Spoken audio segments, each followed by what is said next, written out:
and don't forget like, share and subscribe my channel e-commerce. Okay, and this welcome back on your own YouTube channel e-commerce. So student, in our previous video we have discussed differentiations between accounting and accountancy, and then we have discussed advantage and और users of accounting. So हर चीज के merit and demerit दोनों ही होते हैं. So in our previous video we have discussed merit.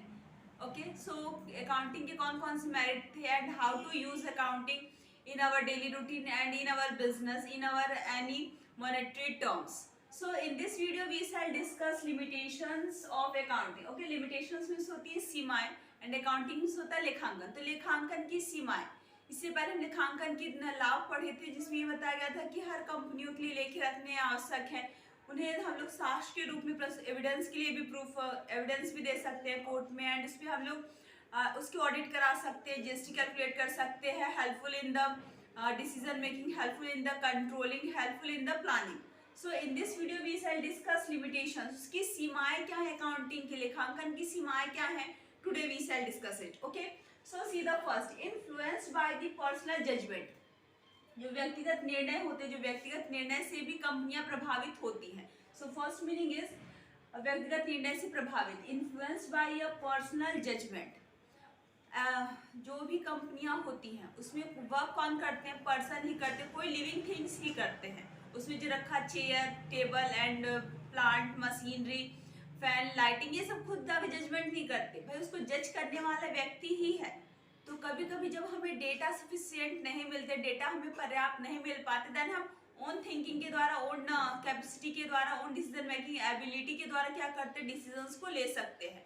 सो जो लेखांकन होते हैं वो व्यक्तिगत निर्णय से भी प्रभावित होते हैं, एंड हमको सबसे राय भी लेनी पड़ती है, एडवाइस भी लेनी पड़ती है. We have to inform to other parties, inform to other companies and other members of the board of directors. So जो डिसीजन हम लोग लेते हैं वो व्यक्ति द्वारा प्रभावित होते हैं, और हर बार लिए गए डिसीजन सही हो ये ट्रू नहीं है. And second is based on the accounting concept and conventions.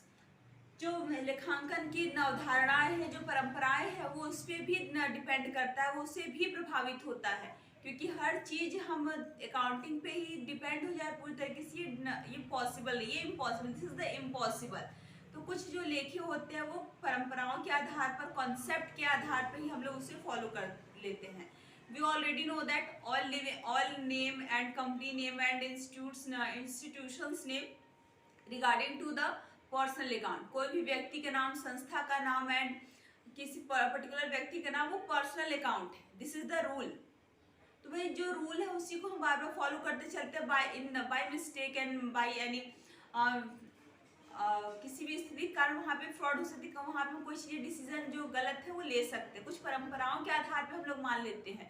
सब when any company purchase a new plant, so all time we have to mention in the record at the cost price. जब भी कोई plant खरीदते हैं कंपनियां उसे, वो हमेशा लागत मूल्य पे ही दिखाती है, ना कि बाजार मूल्य पे.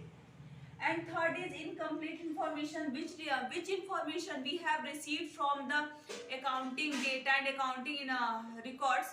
This is the not right that all time this is the right. वो जरूरी नहीं कि वो हर समय सही ही हो, according to the situations, according to the position, according to the environment.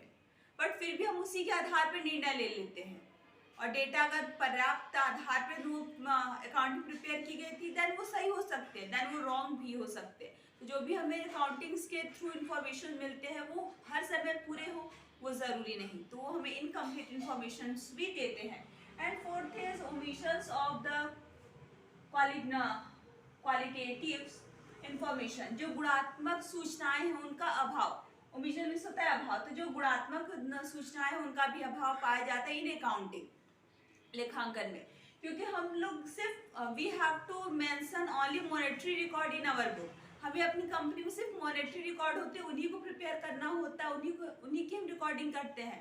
But जो मॉनेटरी टर्म के नहीं होते, मॉनेटरी किस्म के नहीं होते, उन्हें हम रिकॉर्ड नहीं करते. Like health of the employees, health of the manager and health of the company. कंपनियों की स्थिति से हमें नहीं मतलब है, कंपनी हमारे किस इन्वायरमेंट में रन कर रही है उससे हमें नहीं मतलब है. बट कंपनी को अगर लॉस हो रहा है तो उस लॉस को हम कैलकुलेट करते हैं. This is not a true कि हमें कर्मचारी से नहीं मतलब, हमें मैनेजर से नहीं मतलब, हमें इन्वायरमेंट से नहीं मतलब, बस हमें मतलब है सिर्फ पैसे से। तो this is the not good. तो जो लेखांकन है वो गुणात्मक इंफॉर्मेशन की क्या करता है, वो अवहेलना पूरी तरीके से उसे अनदेखी कर देता है। And fifth is based on the historical cost, वो ऐतिहासिक लागत पे ही आधारित होता है। पुराने जमाने में कहते हैं कि जिस कंपनी को हमने खरीदा है उसको हम इसी आधार पर डेप्रिसिएशन करेंगे, उसी को हम आज ही फॉलो करते चले आ रहे हैं। जबकि according to the market demand, according to the environment, हर प्रोडक्ट की प्राइस मार्केट में अप डाउन होती रहती है according to the condition. But एक बार जो हमने उसको लिख लेने का जो लिख लिए उसको हम हर बार क्या करते चलते हैं, मेंशन करते चलते हैं। जैसे कंपनियां क्या होती है, वो अपने हर साल सस्पेंस बनाती है, हर साल वो रिजर्व करती है, हर साल तो उन्हें लॉस होता नहीं है, वो हानि के लेखे करते, लेकिन जो आकस्मिक लाभ और उनके कुछ लेखे करे कुछ छोड़ दे रहे हैं, then this is the not good. तो सो हिस्टोरिकल जो ऐतिहासिक लागत बता दी है उसी के आधार पे हम लेखे पास करते चलते हैं। And sixth is affected by the window dressing. जो विंडो ड्रेसिंग है कि जो भेदभाव वाली थी या फिर जो फ्रॉड वगैरह होते हैं कि कुछ चीज़ों को हम हाइड कर लेते हैं, उसको बोलते हैं विंडो ड्रेसिंग। तो जो विंडो ड्रेसिंग है उसमें भी हम लोग बहुत ज़्यादा फ्रॉड वगैरह करते हैं, हम लोग झूठे लेखे दिखा दिए।